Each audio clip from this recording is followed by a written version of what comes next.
C'est en 1250, à Toulouse, que sont nés les moulins du Bazacle, première société dont les actions pouvaient s'échanger, leur prix variant en fonction de la conjoncture économique. Une action, ou prise de participation, c'est le titre de propriété d'une part d'une entreprise. Il y a plusieurs différences principales entre l'action et l'obligation.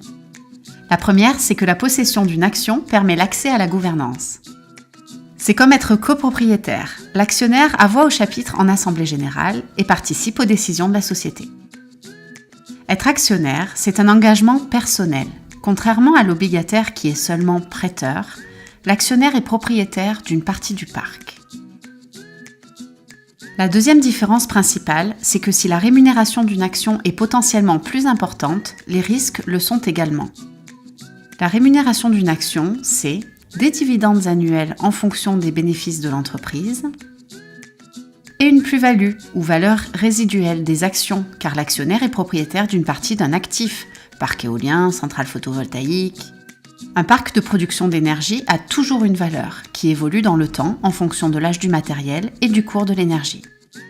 L'avantage avec les énergies renouvelables, c'est que l'on est capable de prévoir assez précisément l'énergie que vont produire ces projets et donc les bénéfices que vont percevoir les actionnaires. L'une des différences avec les obligations, c'est qu'une action n'a pas de terme dans la limite de la durée de vie de l'entreprise.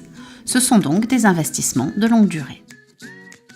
Cependant, pour s'adresser au plus grand nombre, Enerfit propose sur certains projets de mettre en place une limite dans le temps par le biais de promesses synalagmatiques.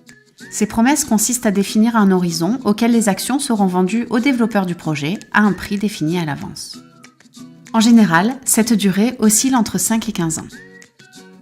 En Allemagne, plus de 50% des parcs éoliens sont détenus par des citoyens.